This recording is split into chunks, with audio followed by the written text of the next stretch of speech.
Makapiling natin sa pamamagitan ng telepono ang tagapagsalita ng Bureau of Customs, si Attorney Erastus Austria.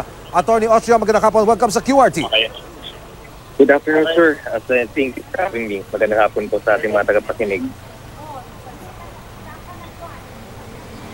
Attorney Austria, nakalagay po sa ilang kahong na-discovery sa isang warehouse sa Giginto, Bulacan na may nakalagay na donations pa for Yolanda.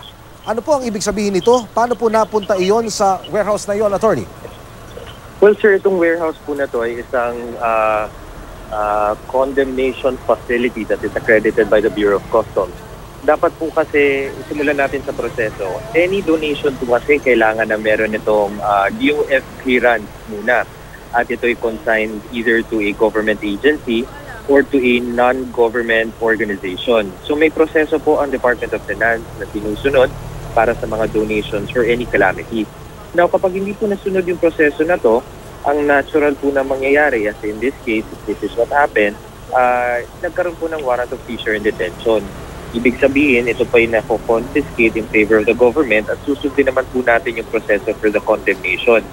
Kapag in instances po ng use closing, ang proper mode of disposal niyan is to destroy the commodity. Kaya po, meron tayong mga accredited na rendering companies or condemnation facilities na sila po yung nag-carry out nitong pagsisira ng mga nahuhuli natin ng mga iba't ibang pinagbabawal na commodity.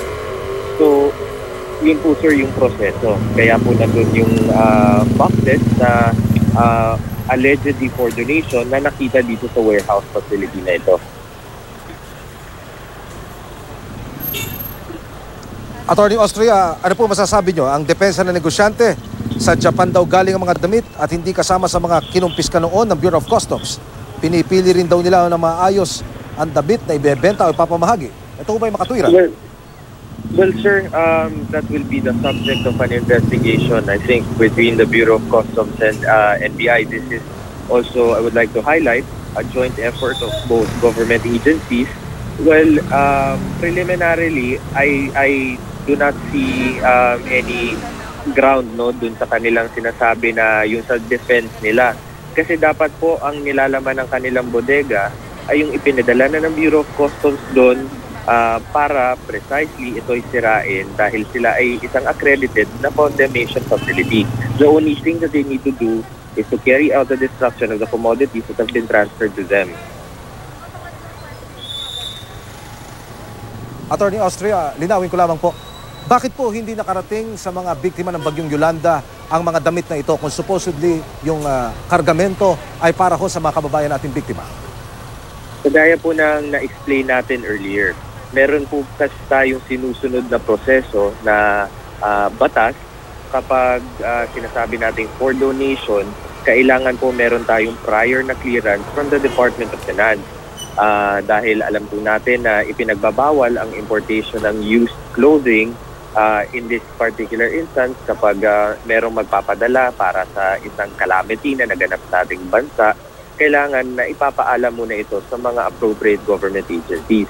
Kapag hindi po ito nasunod yung proseso na to, kailangan din po kasi nating bantayan ng mahusay, ng maigi ito dahil ayaw rin po natin na magkaroon ng situation na sinasabi na lang na for donation, yun pala, baka ay ito'y ibebenta lang sa local market.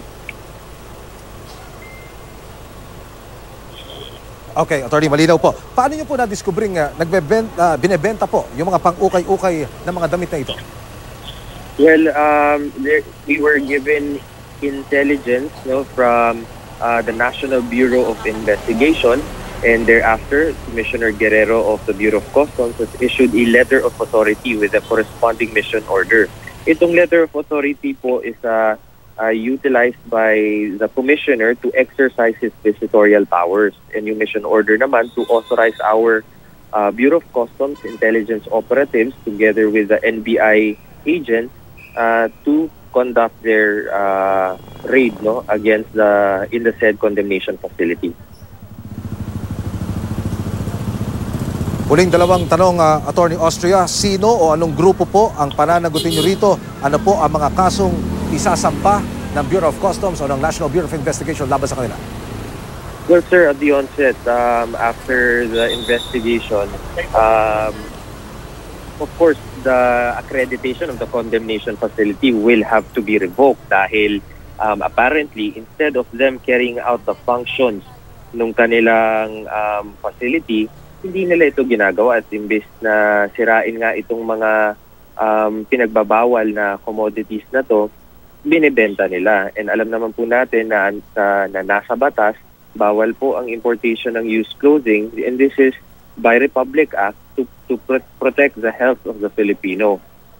So kaya po ang process natin dyan at ang tamang dapat ginagawa is sinisira ito using our accredited condemnation facilities. So first and foremost, their personality, their accreditation will have to be revoked.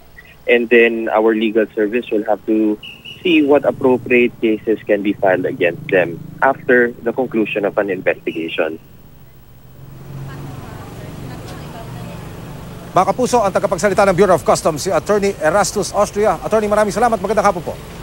Magandang hapon. Maraming salamat din po, sir.